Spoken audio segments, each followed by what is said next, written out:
अस्सलामुअलैकुम, welcome to my YouTube channel. आज हम बना रहे हैं बहुत ही आसान और ज़बरदस्त सी रेसिपी बीफ अचार गोश्त की। और इसको हम रेडी करेंगे घर के मसालों से। जी, होममेड घर के मसालों से आज हम बनाएंगे बीफ अचार गोश्त। तो चलते हैं रेसिपी की तरफ। तो सबसे पहले हम यहाँ पे अचार गोश्त का मसाला रेडी करेंगे। तो उसके पहले मैंने यहाँ पर लिया है 1 टीस्पून भरकर ज़ीरा। साथ में इसमें ऐड कर रही हूँ 1 टीस्पून भरकर साबुत धनिया। और इसके बाद मैं ऐड करूँगी यहाँ पर 1 टीस्पून भरकर सौंफ। अब मैं इसमें ऐड करने लगी हूँ हाफ़ टी स्पून मेथी। और यहाँ पे मैं ऐड करने लगी हूँ हाफ़ टी स्पून के करीब अजवाइन। तो अजवाइन यहाँ पे ऐड कर दिया है। अब मैं यहाँ पे कुछ ड्राई मसाले ऐड कर रही हूँ, जिसमें मैंने लिया है 1 टीस्पून भरकर कुटी हुई लाल मिर्चें, 1 टेबलस्पून भरकर पिसी हुई लाल मिर्चें। अब यहाँ पे ऐड करने लगी हूँ हाफ़ टी स्पून से भी कम हल्दी पाउडर, 1 टेबलस्पून भरकर पिसा हुआ धनिया। और यहाँ पे ऐड करने लगी हूँ half tea spoon chaat masala powder. और अब मैं यहाँ पे ऐड करने लगी हूँ हाफ़ टी स्पून गरम मसाला पाउडर।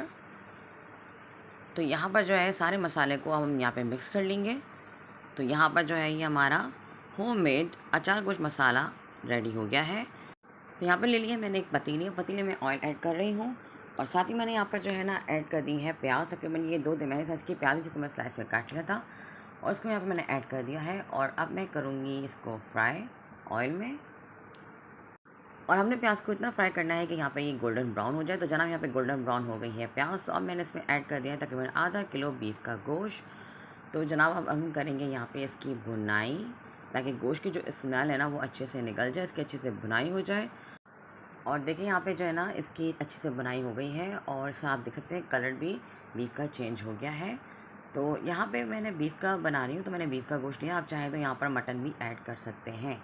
अब मैं इसमें ऐड कर रही हूँ 1 टेबलस्पून भरकर लहसुन का पेस्ट और 1 टेबलस्पून भरकर अदरक का पेस्ट। और अब इस लहसुन अदरक के पेस्ट के साथ मैं इसको करूँगी अच्छे से और फ्राई। अच्छे से बुनाई करने के बाद अब मैं यहाँ पर होममेड अचार गोश्त मसाला ऐड करने लगी हूँ। तो मैंने यहाँ पर 1 टेबलस्पून जो है अचार गोश्त मसाला निकाल के अलग से रख लिया, ताकि वो मैं इसको मिर्चों में जो है फिल कर लूँ। तो अब मैं इन मसालों के साथ करूँगी इसकी दोबारा से अच्छे से बुनाई। तो यहाँ पर देखिए इन मसालों के साथ इसकी अच्छे से बुनाई हो रही है। जब हम बुनाई करते हैं ना मसालों की, तो उससे क्या होता है, मसालों की अपनी जो खुशबू होती है ना वो निकल कर आती है। उससे हमारा जो खाना होता है वो ज़बरदस्त टेस्ट वाला बनता है। तो अब मैं यहाँ पे ऐड करने लगी हूँ हाफ़ जो है ना कप दही का। दही को मैंने अच्छे से फेंट लिया था। और अब हम करने लगेंगे दही के साथ इसकी अच्छे से बुनाई। आपको पता हमारे जो देसी खाने होते हैं ना वो बगैर बुनाई के तो अच्छे बनते ही नहीं हैं। तो बुनाई होना तो मस्ट है। तो अब यहाँ पे हम करने लगे इसकी ज़बरदस्त सी बुनाई।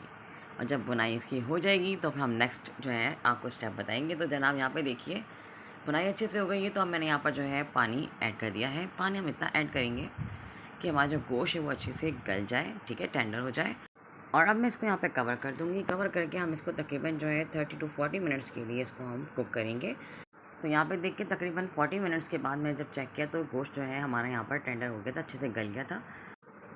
तो यहाँ पे अब जो है ना ये इस स्टेज पे मैं ऐड करने लगी हूँ तकरीबन 1 कप भरकर टमाटर का पेस्ट, ठीक है। सिंपल टमाटर को हमने जो है ब्लेंडर में जूसर ब्लेंडर में डाल दिया और उसका पेस्ट बना लिया। तो यहाँ पे टमाटर का पेस्ट ऐड करने के बाद अब मैं करने लगी हूँ इसको मज़ीद कुक। और यहाँ पर मेरे पास है 4 अदद हरी मिर्चें। और यहाँ पर है अचार गोश्त का मसाला जो मैंने अभी आपको बताया था, जो मैंने निकाल के रखा था। तो अब इस अचार गोश्त के मसाले में ऐड कर रही हूँ 1 अदद नींबू का रस। अब मैं करूँगी इसको मिक्स। और यहाँ पर जो है हरी मिर्चें इनको बीच से मैं जो है कट लगाऊंगी। और कट लगाने के बाद ये सारा जो मसाला है इसमें जो है फिल कर दूँगी। तो यहाँ पर देखिए हरी मिर्चें फिल हो गई हैं। अब चलते हैं गोश्त की तरफ। तो यहाँ पर जब मैंने गोश्त का चेक किया तो यहाँ पर गोश्त देखिए तकरीबन जो हमारा अच्छे से कुक हो गया है। बस अब मैं थोड़ी सी इसकी बुनाई करूँगी। और बुनाई करने के बाद फिर मैं इसमें जो है ना 1 लेमन का जूस ऐड करूँगी। ये देखें अब यहाँ पर हम लेमन का जूस ऐड कर रहे हैं। अब मैं यहाँ पे जो हरी मिर्च मैंने फिलिंग की थी वो ऐड कर दूँगी। और उसके बाद मैं करूँगी इसको मिक्स। तो यहाँ पे मैंने इसको मिक्स कर लिया है। और अब मैं यहाँ पर जो है ग्रेवी के लिए थोड़ा सा पानी ऐड करूँगी। देखें थोड़ा सा पानी ऐड करेंगे यहाँ पर, और फिर हम इसको जो है दम पे रख देंगे।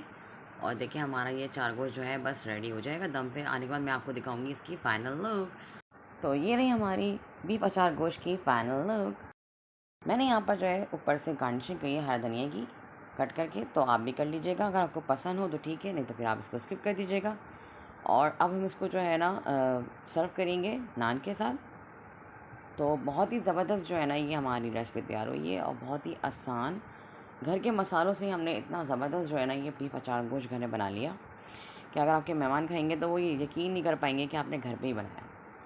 उम्मीद करती हूँ आपको आज की मेरी रेसिपी ज़रूर अच्छी लगी होगी। अगर आपको आज की मेरी रेसिपी अच्छी लगी तो मेरे चैनल को सब्सक्राइब ज़रूर कीजिएगा और मेरी वीडियो को लाइक और शेयर कीजिएगा। मिलते हैं आपसे फिर किसी और वीडियो में, तब तक के लिए अल्लाह हाफिज़।